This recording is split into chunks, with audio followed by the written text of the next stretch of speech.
Hola, ¿cómo están? Bienvenidas y bienvenidos a un nuevo capítulo de Influyentes aquí en CNN Chile.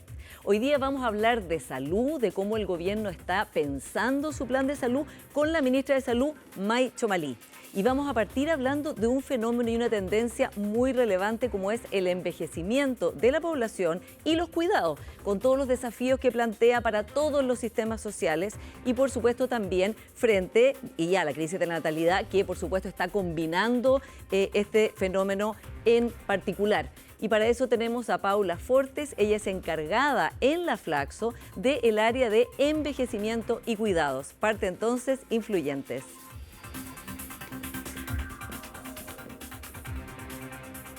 Paula, muy bienvenida al programa a hablar de un tema clave, un cambio, una tendencia social que está afectando todos los sectores. Muchísimas gracias, Paula, por la invitación. Sí, pues vengo a hablar de un tema que a mí me apasiona y que creo que es una de las grandes transformaciones que estamos viviendo como civilización, junto con la tecnológica y la medioambiental. La transformación demográfica hace que nuestras sociedades van a ser algo absolutamente distinto de lo que nosotros conocíamos. Paula, y tú partiste estudiando este fenómeno del envejecimiento de la población el año 87, 88, cuando no era tema, no era una preocupación, como es hoy día, ¿no? Y fuiste también directora del SENAMA, que es el Servicio Nacional de los Adultos Mayores. ¿Cómo has visto tú en tu propia trayectoria, el aceleramiento de esta tendencia hacia el envejecimiento de la población y, como decía en la introducción, su diálogo con la crisis de natalidad que hacen que en el fondo la pirámide demográfica esté completamente invertida a cómo estaba antes? Así es. Bueno, yo, si pudiera ponerle un título al proceso, le pondría crónica de algo que iba a suceder y de lo cual no nos hemos hecho cargo. Yo en esa época, yo cuando empecé a estudiar, me especialicé en mi carrera ya, en el pregrado, en envejecimiento, personas mayores. Y ya en esa época se veía una tendencia demográfica donde la pirámide se había cuadrado y ya teníamos una tasa de reemplazo bajísima que a los pocos años era de menos 1,8, por lo tanto no había tasa de reemplazo. Y es decir, esto se veía venir, no fue algo que nos pillara, de sorpresa, ocurrió de un día a otro. Pero yo creo que la vejez está muy cargada de mitos, de estereotipos, de un lugar poco deseado y se rechaza abordarlo. Y sin embargo, la vejez hoy día es el gran logro, es un logro civilizatorio. Sí, y vamos a hablar de eso justamente, Paula, de qué es lo que están mirando ustedes desde la Flaxo que debiera hacerse, no solo pensando en el fin de la vida, sino esta nueva etapa. Algunos hablan de la cuarta edad, la tercera edad como una edad en que se está plenamente vigente, que en el fondo se contribuye a la sociedad de manera muy intensa y después una siguiente edad. Pero antes de eso, partamos con lo más actual, que es que el gobierno ha creado una comisión para abordar el tema de la baja de la natalidad que se llama Chile Renace, ¿no? En que ahí se va a abordar esto que acabas de decir tú, una tasa de natalidad bajísima, de las peores del mundo, 0,9 hijos por mujer, la tasa de reemplazo es 2,1, y la verdad es que en los países que tienen este problema, que son muchos, pero Chile es un caso particular de mirar porque está fuera de lo que está pasando en nuestra región, la verdad es que se ve difícil de revertir, ¿no? Entonces, por un lado tenemos adultos mayores que están, como dices tú, por un logro civilizatorio, viviendo hasta, no sé, 100 años, 90 y tantos años, como nunca antes en la historia, pero sin hijos que los cuiden, ¿no? Y esa es como la proyección. ¿Qué opinas tú, Paula, de que esta comisión de natalidad no tenga incorporado el otro gran fenómeno demográfico, que es el envejecimiento de la población? Mira, yo creo que ese es un punto relevante. El fenómeno es la transformación, que tiene que ver con nacen menos niños por un sinfín de causas económicas, sociales, culturales. Es decir, esto es un fenómeno complejo y, como dices tú, difícilmente de revertir. Los países que han logrado algo a este respecto ha sido con medidas de conciliación familiar potentes, ¿no? Más allá de un bono, cosas de que te permitan trabajar, que te den acceso a educación preescolar, en fin, bueno. Por otro lado, tenemos una familia que cambió, que ya no es la familia que conocíamos. Menos matrimonios, muchos hogares monoparentales y además que estas mismas menos niños hacen que la familia sea menos numerosa y una mujer que se incorporó al trabajo. Por lo tanto, tenemos una familia que ya no tiene los mismos músculos de antes para cuidar. Por otro lado, tenemos que vivimos mucho más y que es un gran logro y que nos ha permitido en estas últimas décadas aumentar en 30 años la esperanza, la edad después de los 60. Y eso tiene repercusiones en distintos ámbitos, pero va a cambiar la estructura social, necesariamente requiere incorporar a las personas de 60, de 70 años activamente al desarrollo y nos plantea después de los 80 el tema del cuidado, que sin lugar a duda lo va a tensionar porque va a requerir más capacidad de cuidado y por lo tanto el cuidado no lo puede prestar la familia. Y para tercer elemento, la soledad. Yo creo que ahí ya tenemos el cóctel perfecto. Yo creo que el gobierno tenía la oportunidad de abordar el tema de la transformación demográfica. A mí me parece muy bien que existe una comisión para abordar el tema de los niños y de los nacimientos. Creo que ese mismo enfoque de mirarlo transversalmente, de sectores, de territorios, etcétera, debiera darse en una mirada más completa. Y vamos a hablar de los cuidados, Paula, en un momento justamente qué hace el Estado, ¿no? Porque personas mayores que requieran cuidado y que no tengan hijos o familia que los cuide, evidentemente el Estado no los puede dejar, digamos, a la deriva. Vamos a este tema que es cómo ha cambiado, dices tú, 30 años. Realmente es un logro civilizatorio increíble vivir 30 años más. Pero por otro lado, se sigue la misma edad de jubilación, sigue habiendo la misma expectativa, ya más allá de la de jubilación, porque hay gente que puede seguir trabajando, que no está obligada, o sea, si quiere seguir trabajando puede, pero a veces las mismas instituciones, las mismas empresas dicen, no, hasta aquí nomás llegó. De hecho, recordemos que en la Universidad de Chile iban a jubilar a todos los profesores mayores de 75 años, ¿no? Y hubo que hacer un cambio, de modificarlo porque premios nacionales que están, digamos, haciendo un aporte fundamental los iban a jubilar, digamos, en la Universidad de Chile. ¿Qué pasa con la mentalidad de la sociedad y de las autoridades, y no solo las autoridades políticas, todas las autoridades, que se sigue pensando en el esquema de vida anterior? Claro, efectivamente. Y hay una particularidad. Yo creo que durante mucho tiempo las políticas públicas pensaron poco, pero lo pensaron respecto de la vejez. Cómo enfrentar los problemas de la vejez, de las pensiones, de la salud, etcétera. Hoy día el problema no es pensar el tema de la vejez, es pensar un tema social completo. Es pensar la trayectoria de vida de un chileno y una chilena que nace y con certeza va a vivir 80 años. Y tus hijos y los míos van a vivir 90 y probablemente 100.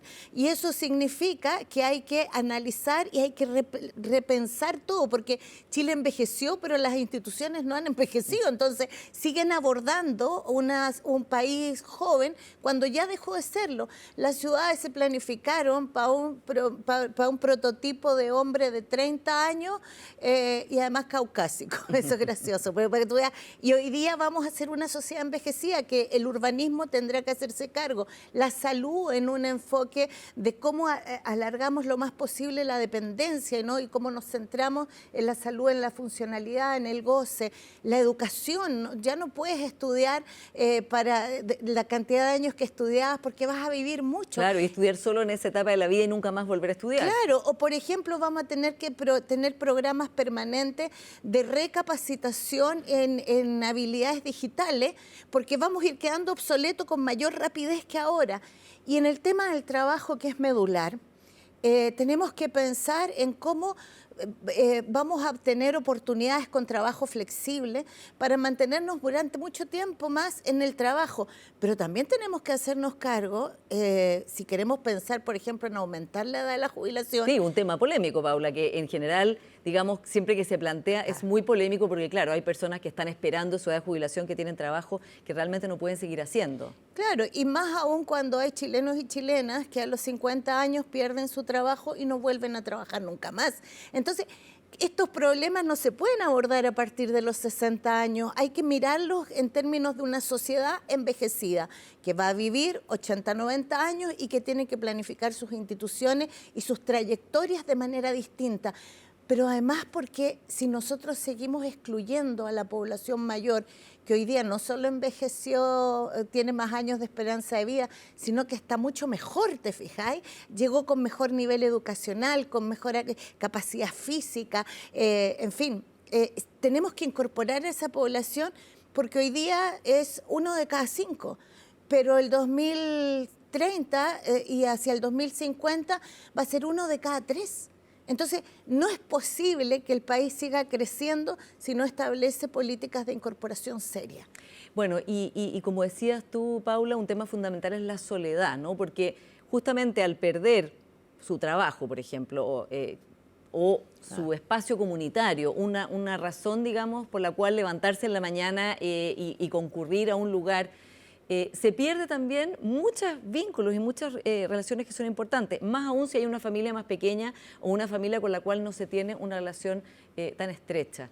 Desde la política pública, ¿cómo se puede ayudar en ese plano? Pensando que eso también entra en un plano como bien de la intimidad de cada persona, ¿no? Como cómo uno puede abordar eso, la soledad, que es algo particular. La soledad es algo bien íntimo.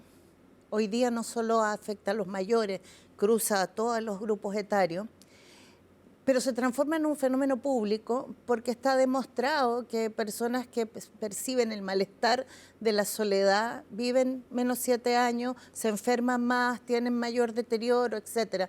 Por eso hay países que han empezado a intervenir desde las políticas con los ministerios de seguridad, etcétera. Pero cuando hablamos de soledad, Paula, tenemos que hacer ciertas precisiones. Una, que la soledad no significa no estar con gente. ¿Ah? Claro, o sea, claro, se puede estar solo y estar rodeado. Así es. Yo puedo tener muchos vínculos, pero que son de mala calidad. Entonces, ahí está la soledad social, está la soledad emocional, esos vínculos que son de poca calidad, y hay una soledad que es la más compleja en la vejez, que tiene que ver con la falta de propósito, con eso que nos obliga a todas a levantarnos todos los días, que nos impulsa. El propósito además no es egoísta, el propósito se da en relación a otros, en que los otros me reconocen cierto valor, cierta importancia, y yo creo que ahí la política pública tiene un tremendo juego, porque si tú te fijas, la sociedad nos pide a lo largo de la vida muchas cosas. Estudia, sé independiente, trabaja, forma una familia, consolida tu familia, pero después de la jubilación nos deja de hablar. Entonces, la construcción del propósito no es un tema solo de las personas mayores, tiene también que ver con lo que le pide el entorno. Y aquí voy al punto.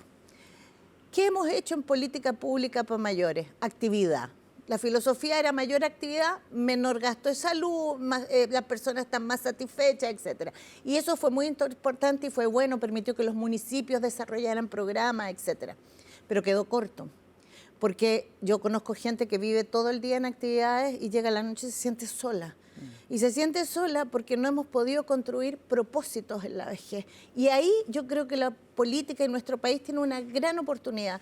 ¿Cómo convocamos a los mayores a resolver los temas de educación, los temas de seguridad pública? O sea, ya no solo cómo nos preocupamos que la gente esté entretenida después de los 60 o que tenga salud o que tenga una pensión, sino cómo los convocamos a ser actores, claro, sobre todo en estos 20 años que se van a entender desde la biología y de la funcionalidad como una proyección de la adultez. Si hoy día cuando yo veo gente, el otro día estaba hablando con una persona que empezó a emprender a los 75 años, o sea, están ocurriendo esas cosas. Claro. Y existe también, Paula, no solo esto de que, digamos, se llena de actividades como plan y no se ve el propósito, sino hay discriminación también directamente, ¿no? El edadismo está bastante documentado, que es la discriminación hacia las personas mayores. Claro, los años dañan menos que el fenómeno del edadismo, que tiene que ver con mitos, con prejuicios, que además se van asentando desde la más tierna infancia, ¿no? El concepto de viejo, de conservador, de poco flexible, de huraño, de rezongón, y como si existiera una sola vejez. Y nadie pensaría eso con los jóvenes o con los adultos. Existen muchas vejeces y en la medida que no somos capaces de reconocer esa heterogeneidad, vamos facilitando esas imágenes que se han ido construyendo desde los medios de comunicación que visibilizan a la persona mayor enferma o frágil, desde estas frases de repente cuando se cubren las noticias y se dice anciana de 53 años. Claro. Hay todo un entorno.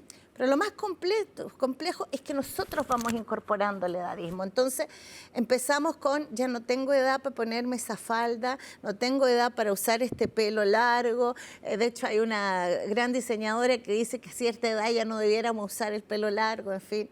Ese tipo de cosas van limitando las posibilidades. A esta edad no puedo hacer deporte, o a esta edad no corresponde que me enamore, o a esta edad.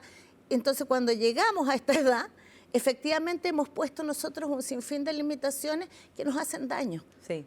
Paula, y hablemos de los cuidados, ¿no? Que es uno de los temas de nuestro tiempo, también probablemente, así como fue el cambio en la pirámide demográfica, un tema que todo el mundo sabía que iba a llegar, que hoy día sabemos que es central, es cosa de pensar lo que pasó en la pandemia, en que sin los cuidados, bueno, la sociedad no podía funcionar en nada, o con mucha dificultad, pero sin embargo tampoco se habla tanto de eso. Hay un Sistema Nacional de Cuidados en Chile, pero es como una declaración digamos, de principio, no quiero ser peyorativa, pero no, es un esqueleto, pero que le falta robustez.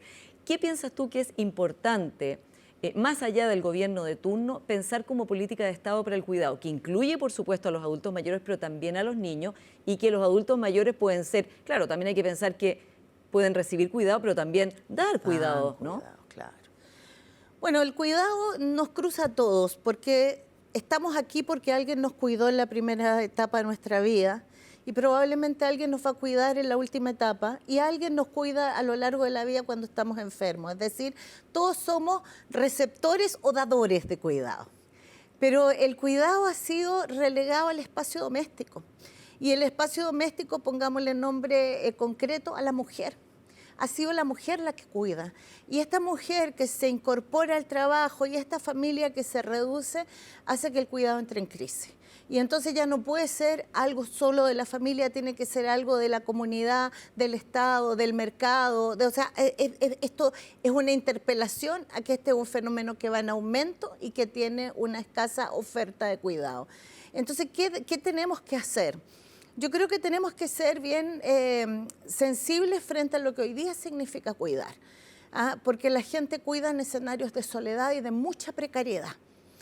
Y por lo tanto está esperando que estos anuncios o estas declaraciones se concreten en expresiones reales que mejoren su calidad de vida.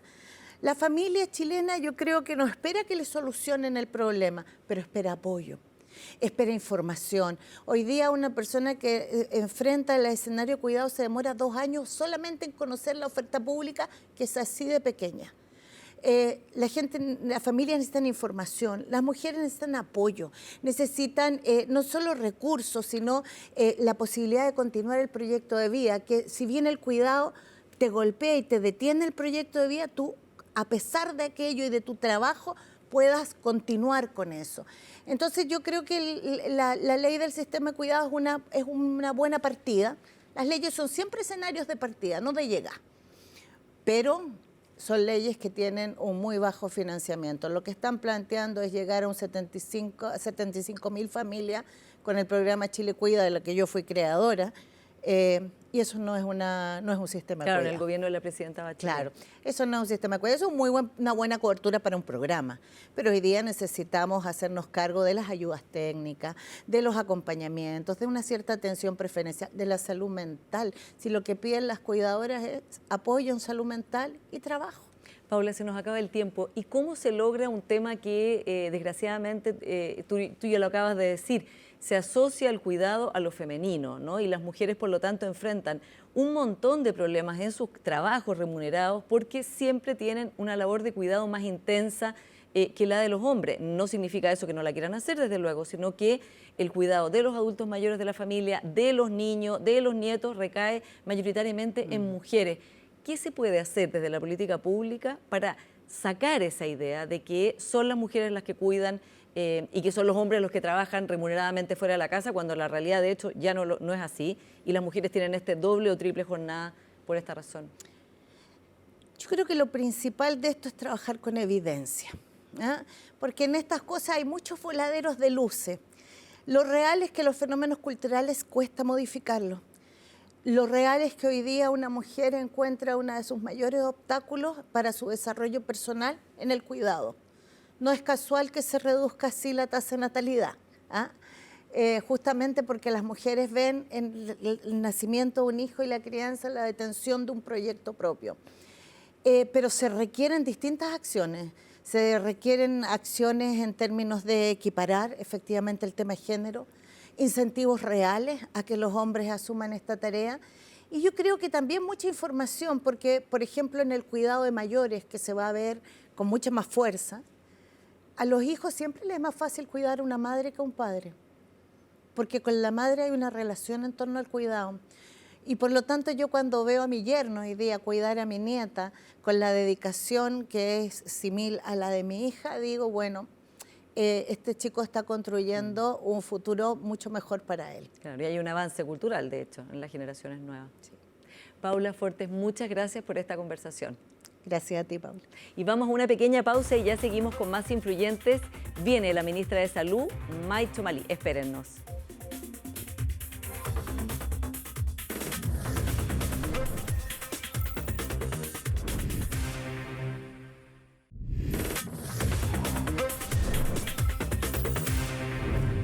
Ya estamos de vuelta acá en Influyentes con nuestra siguiente invitada, la ministra de Salud, May Chomali. Ministra, muy bienvenida al programa. Muchas gracias, Paula, por la invitación. Bueno, Feliz. partamos por el principio de su gestión como ministra. ¿Con qué se encontró usted? ¿Con qué ministerio se encontró? ¿Fue distinto de lo que esperaba? Y sobre todo considerando que usted a la doctora Jimena Aguilar la conocía, ¿no?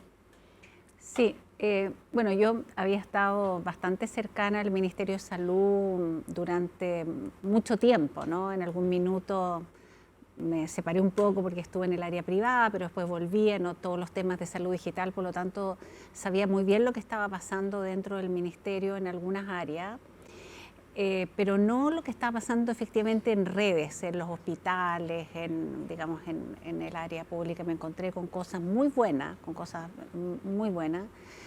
creo que hemos avanzado mucho en infraestructura, tenemos unos hospitales pero de primer nivel en diferentes lugares del país, tenemos muchos avances en muchas cosas muy interesantes en salud pública, pero en otras áreas de verdad que me sorprendí. ¿Era peor de lo que esperaba? Era peor de lo que esperaba, en términos de cumplimientos en los compromisos de gestión, en el orden de los hospitales, en muchas diferencias entre hospitales muy bien gestionados y hospitales muy mal gestionados, no sé cómo decirlo, digamos, pero falta como de gobernanza de lo que pasaba en las redes hospitalarias. Pensé, digamos, que no era tanto la suerte de desorden, ¿ah?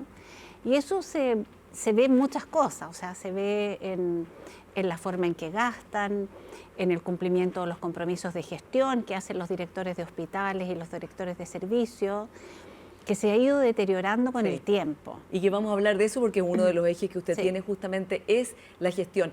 Y la ministra Aguilera, ¿usted cómo calificaría su gestión? Si le pusiera nota, ¿es algo que ella podría haber hecho mejor o que traspasa distintos ministerios, distintos secretarios de Estado?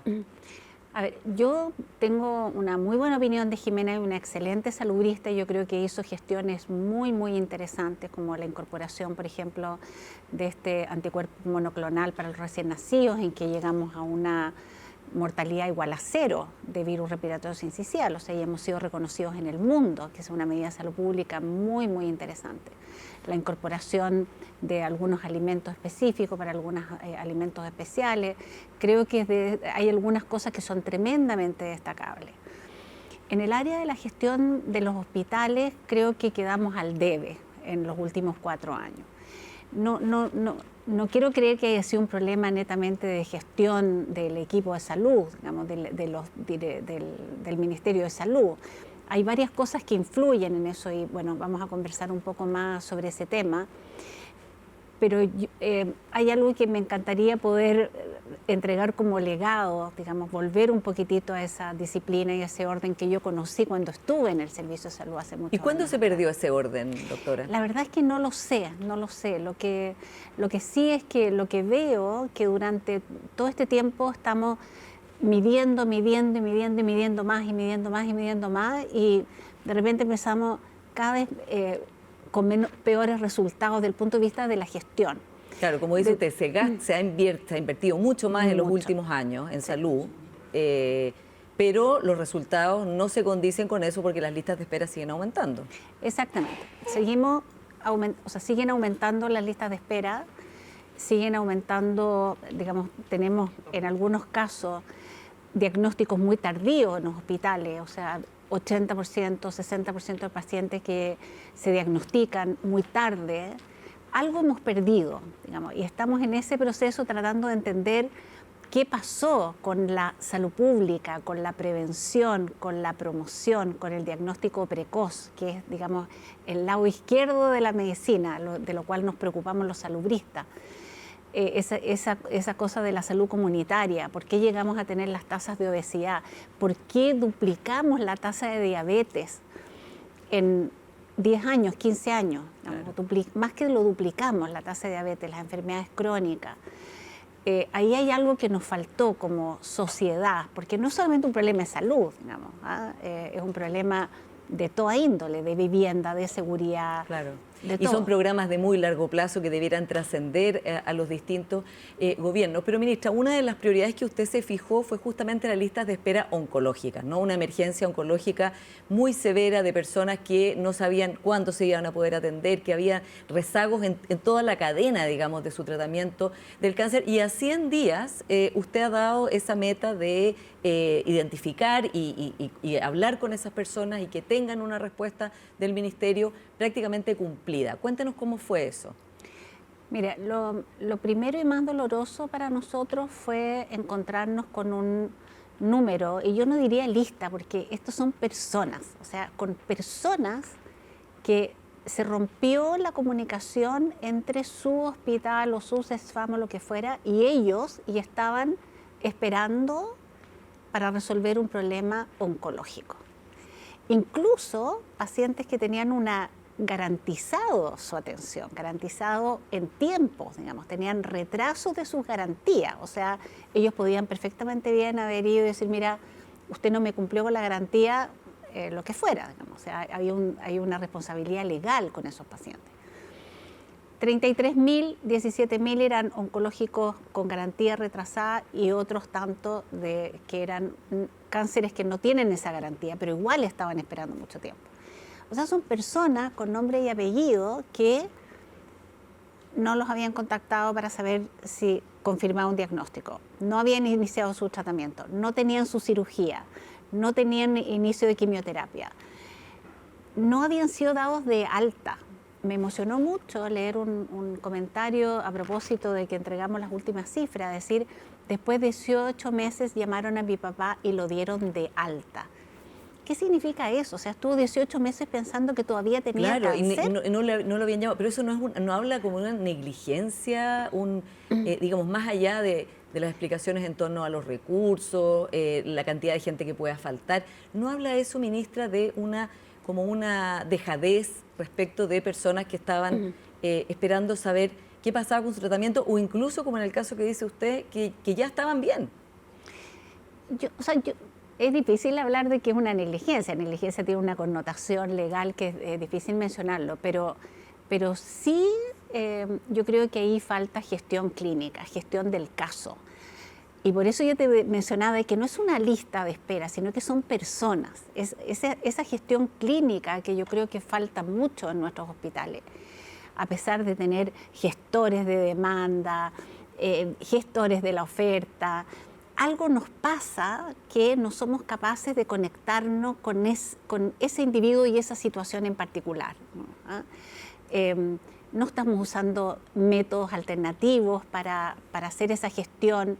Estoy hablando de sistemas automatizados de contacto, que lo usa todo el mundo, digamos, o sea, no estamos hablando de la estratosfera. Claro, lo usan todas las clínicas. Exactamente, todas las clínicas, hasta te preguntan y tú puedes contestar y existen esas metodologías.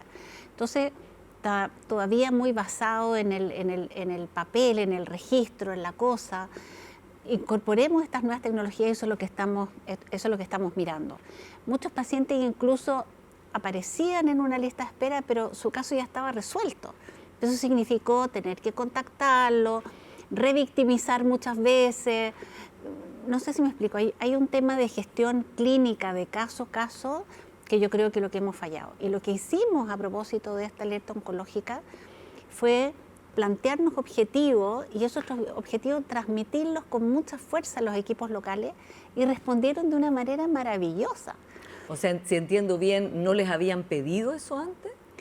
No es que, yo no sé, pero nosotros hicimos una forma de gestionar estos casos que fue un poco distinta a la que ocurría antes, digamos, y que se dejaban pasar. De hecho, en algún minuto una persona digamos, de las autoridades dijo, bueno, pero son menos del 2% de los pacientes de cáncer, o sea, como diciendo 98% se cumple.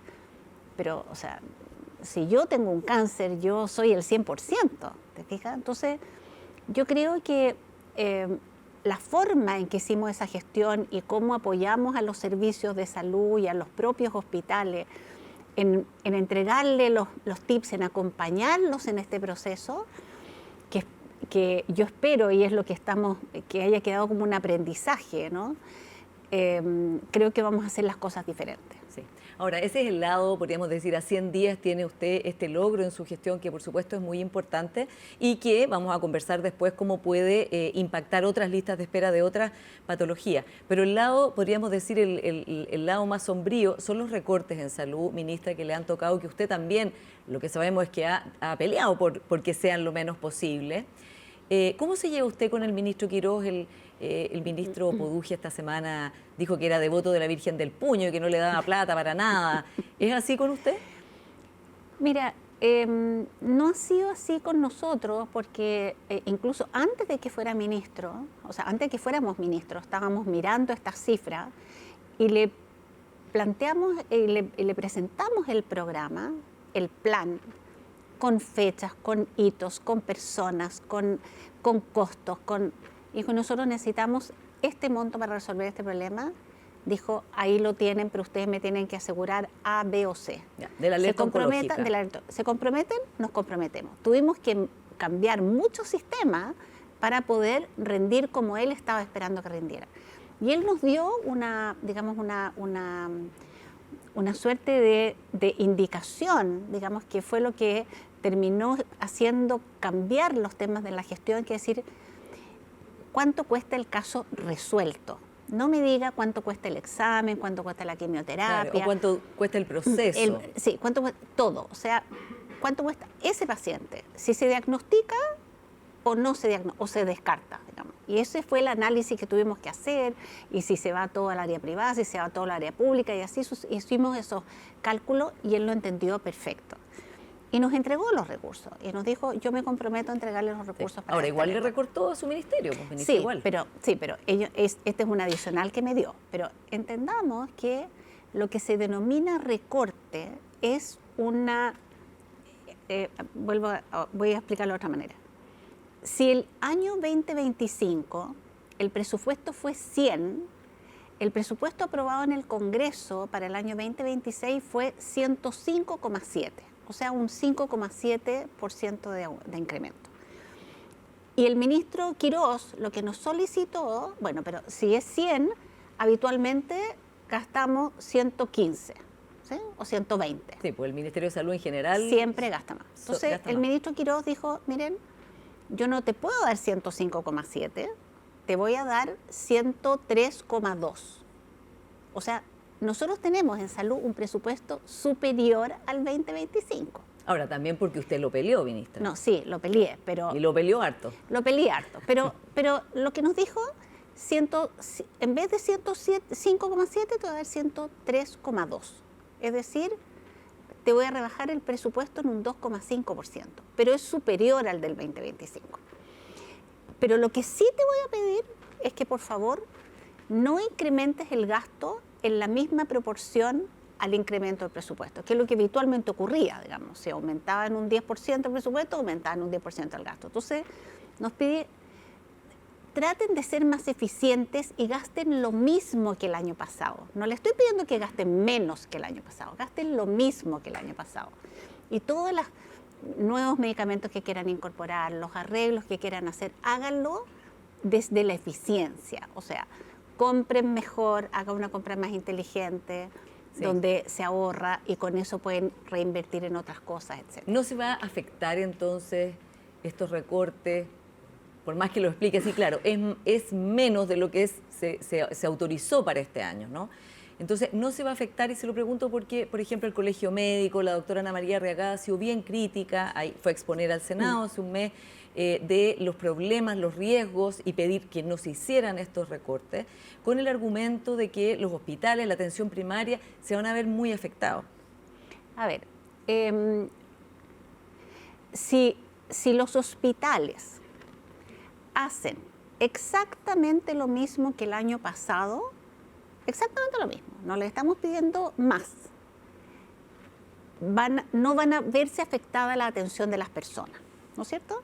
Si hacen exactamente, porque yo le estoy diciendo, no gastes menos, gasta lo mismo, a pesar de que hay una diferencia entre el presupuesto y el gasto. Claro. ¿Ya? Yo le voy a poner esa diferencia, y el ministro Quirós nos dijo, nosotros sabemos que ustedes van a gastar más que el presupuesto, porque ha sido así históricamente. Lo que nosotros intentamos, digamos, en estos 4 años es transparentar esa diferencia. Es decir, mira, yo siempre te digo que te voy a dar 100 y tú siempre vas a gastar 120. Claro, como asumir la realidad del gasto concretamente. Exactamente, pero eso es una ilusión que toma. No te preocupes, si Hacienda te va a dar la diferencia. Me dicen, no, vamos aumentando el presupuesto, pero vamos conteniendo el gasto para que esa diferencia sea cada vez menor.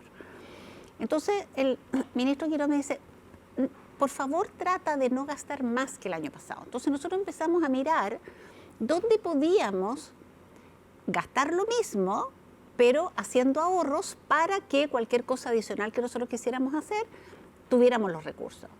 En las licencias médicas falsas, en las compras centralizadas, en los contratos, en las compras directas. Todo eso son fuentes de ahorro que ya los servicios de salud en 3 meses los han podido demostrar. Ya. Y con eso va a compensar, y usted garantiza que no va a haber recortes en los hospitales, en su funcionamiento.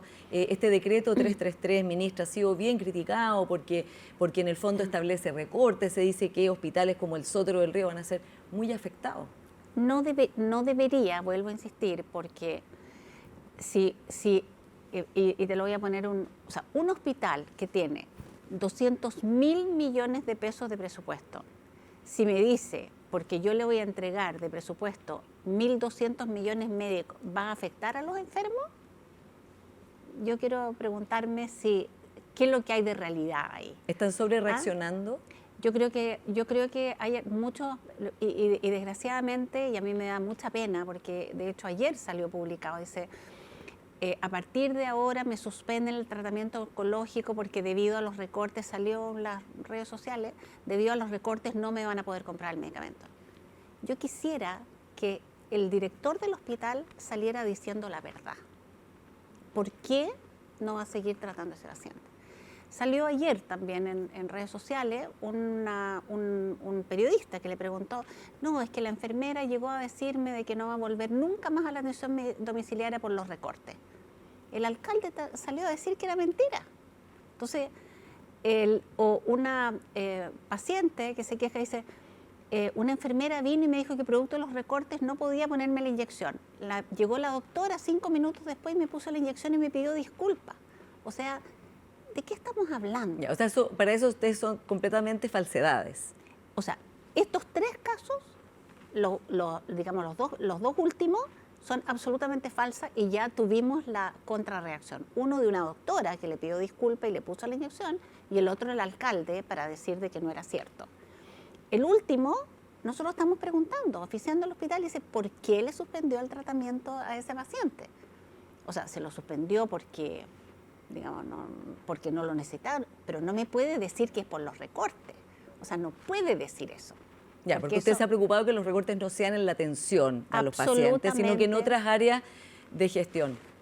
Y fíjate, Paula, que hace 2 semanas atrás, a propósito, yo me he juntado con todos los gremios, las federaciones, las asociaciones, etcétera, y en una última reunión, una de las, de las dirigentes gremiales me trajo una lista de cosas en que se podían hacer ahorros. Me dijo, doctora, dígale a los hospitales que se fijen en esto. en el contrato de no sé qué cosa, en el contrato de no sé qué, en la compra de no sé qué. Se van, doctora, millones de pesos en estas cosas que pueden perfectamente bien. Sí. O sea, hasta ellos mismos están reconociendo de que efectivamente en algunas áreas se puede ser más eficiente. Ya. O sea, el ministro Quirós para usted no ha significado un problema, como ha dicho el ministro Budge. Hasta ahora no ha significado un problema. Ahora, un momento que fue complicado para usted igual fue, ministra, con el tema de cuando se planteaba que los servicios educacionales y de salud que recibieran migrantes tuvieran que denunciar o informar respecto de personas que estuvieran en situación migratoria irregular. Usted fue bien firme ahí y después en el Mercurio dijo una frase bien impresionante, digamos, para un ministro de Estado. Dijo, bueno, si por decir la verdad me tengo que ir, me voy. ¿Fue el momento más difícil para usted? Fue difícil para mí sentir de que no estábamos sintonizando en las formas a lo mejor, porque yo creo que ahí fue un problema de comunicación o de las palabras que se usaron, ¿ya? O sea, nunca, después entendimos de que nunca era el sentido de la denuncia, etcétera. Nosotros, y lo importante esto es que estas cosas se conversan y esto fue muy, digamos, muy bien valorado por todos. Y efectivamente mostramos toda la evidencia y ahí se entendió por qué nosotros teníamos esa aprensión y efectivamente se decidió, digamos, para no generar ninguna suspicacia, se revirtió considerando de que podía haber generado alguna, digamos, alguna suspicacia en el mundo de la salud pública, porque está absolutamente comprobado de que uno no puede unir los temas migratorios con los temas de salud pública. Eso está escrito en muchas partes del mundo. Claro, y con los temas educacionales. De hecho, el mismo caso de los niños haitianos, que felizmente fueron encontrados y que estaban todos bien escolarizados y, digamos, vacunados con todos sus temas de salud al día. Ministra, también ahí se mostró una paradoja, en el mismo sentido de lo que nombraba usted, de que había personas antes, que hoy día son parte del gobierno, son parte del oficialismo, que pensaban que había que quitarle todos los derechos a las personas que eran migrantes irregulares, incluso que los niños no fueran al colegio, ¿cierto? ¿Se acuerda? Que no se les atendiera en los servicios de salud. Sin embargo, ahora la pregunta siempre era, ¿están bien? Quiere decir, están con su familia, pero también están escolarizados y están con sus vacunas y con todo su sistema de salud al día, ¿no? Ahí se muestra una contradicción también. Bueno, muchas cosas se dicen, pero cuando uno entra y conoce la evidencia y conversa con sus pares, uno va adaptándose a la realidad, ¿no? De hecho, fue unos temas que conversamos mucho con el presidente antes de que yo asumiera, porque es un tema que me preocupaba mucho. Y yo creo que está bien asentado y está bien entendido, ¿no? O sea, yo creo que no podemos hablar de los migrantes, ¿sí? O sea, yo soy hija de migrante, el presidente, nieta de migrante, el presidente es nieto de migrante. Muchos de los que estamos tenemos digamos, algún ancestro migrante. Lo que sí yo estoy absolutamente de acuerdo de que es delincuente, sea migrante o no migrante, hay que perseguirlo y si es migrante hay que devolverlo a su país, digamos. Pero yo creo que aquí estamos hablando de otro tema. Estamos hablando de la persona irregular que delinque, pero lo mismo pasa con chilenos. El otro día escuchaba a una profesora que decía, terrible, estuve con un niño y me dijo que sus papás estaban en Suecia. Y le pregunté, ¿qué hacían en Suecia? Son lanzas, me decía. Eso le contestó el niño.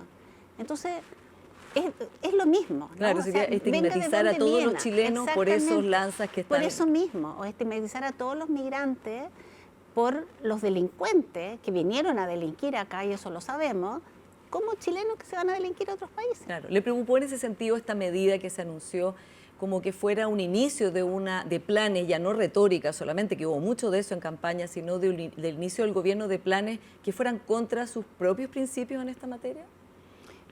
Eso lo conversamos mucho con el presidente y yo quedé muy tranquila en los elementos que iban que yo creo que se ha hecho un poco de caricatura en relación con este tema, pero efectivamente yo creo que nadie puede estar en desacuerdo que las personas que vinieron a delinquir a este país, estando irregulares, se tienen que ir y si están regulares tendrán que cumplir su condena acá. Yo creo que nadie está en desacuerdo con eso, pero yo creo que se hizo un poco de caricatura con el tema. Sí. Pero quedó zanjado, digamos, eso no va a volver a avanzar. No, y todo lo contrario. Yo creo que lo que estuvimos ayer hablando con el director de Migraciones es las facilidades que se le van a dar a las personas que estando irregular, están con un contrato, están trabajando, para que salgan no se les va a cobrar, para que puedan volver, digamos, no poner restricciones para la vuelta.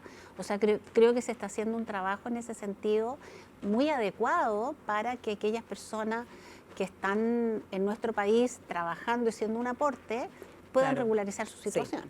Ministra, volvamos a salud. ¿Qué pasa con el seguro complementario de FONASA? 2 licitaciones desiertas, ¿va a haber una tercera? Porque eso es algo que muchas personas de clase media especialmente, sí quieren, ¿no? Quieren tener esa posibilidad de un seguro de esa característica.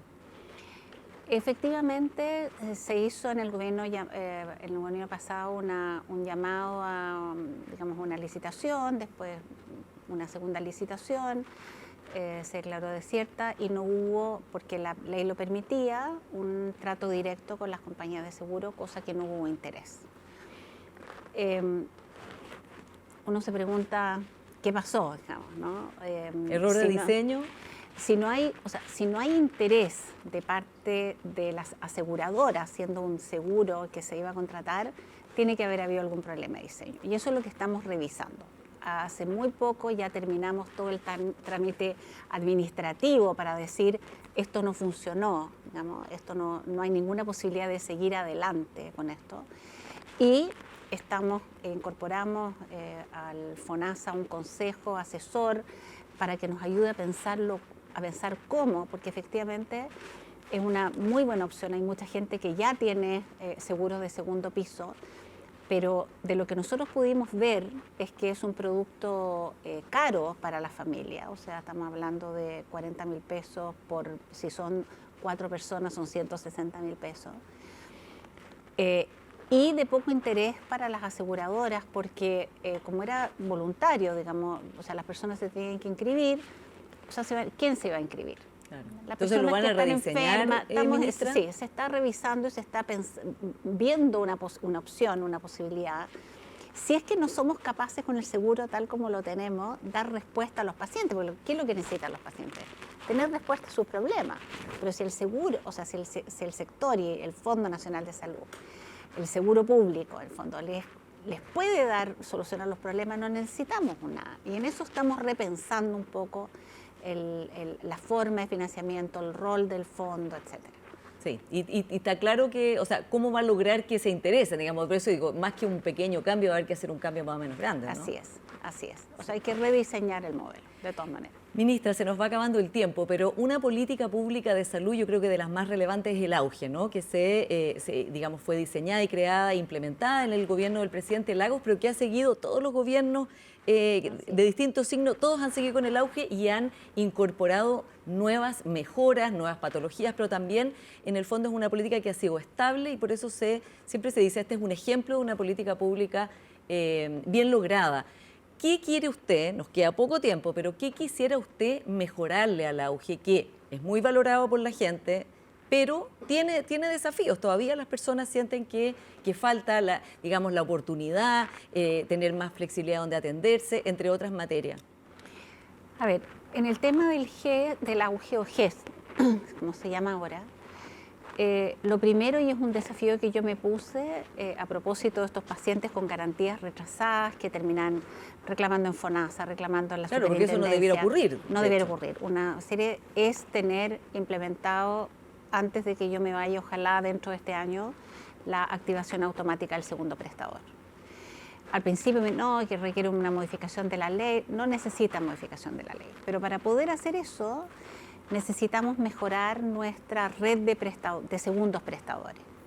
Nosotros, a propósito de esta alerta oncológica, encontramos prestadores interesados, hicimos buenas negociaciones en casi todas las regiones del país. Nos faltó una porque no hay prestadores privados. Y aumentamos de 22 a 79 prestadores en todo el país, prestadores para segundos prestadores. Y derivamos algunos casos de este grupo que estaba retrasado. Y ya teniendo una red, uno ya puede empezar a pensar en la derivación automática. porque traer una persona de Concepción a Santiago a lo mejor podría ser, pero traerlo de Magallanes o traerlo de Arica ya cuesta más. Por lo tanto, el primero, encontrar segundos prestadores en todas las regiones. Y en eso estuvimos durante este periodo y encontramos más de lo que nosotros pensábamos, con muy buenas negociaciones.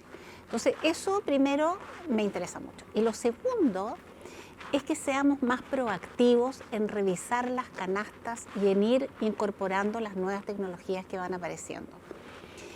Porque todavía están muy rígidas, cuesta mucho, ¿no? Hay que cambiar el decreto, hay que cambiar el reglamento, no sé, me explico, se revisan cada cierta cantidad de años. Yo quisiera que pudiéramos ser más ágiles en ese tema, ¿sí? Acabamos de, hace 2 días atrás me presentaron una propuesta de modificación de una canasta. Incluso es mucho más eficiente, podemos tener mejores, digamos, medicamentos, en este caso, mejores medicamentos. Toda la sociedad científica estaban detrás de este cambio y ahí estaban esperando que alguien decidiera cambiarlo. Entonces, quisiera que fuera más ágil, ¿sí? La modificación de las canastas para poder entregar mejor atención a los pacientes. Y que ese sea entonces su aporte al auge de una política pública que ha trascendido el Claro, gobierno, bueno, ¿no? y revisando todos los años, incorporando nuevas patologías. Estamos ahora, no lo puedo decir, pero ya definimos cuáles son las que se van a llevar al consejo, porque hay un consejo para el auge, cuáles son las nuevas patologías que se están proponiendo, de dónde se tuvo esta información, de la sociedad civil, de la sociedad científica, de todo, se van a presentar a este consejo para que nos autoricen a agregar. Ministra May Tchomalí, muchas gracias por esta conversación. Muchas gracias a ti, Paula. Y a ustedes, como siempre, muchas gracias por su sintonía y nos encontramos la próxima semana.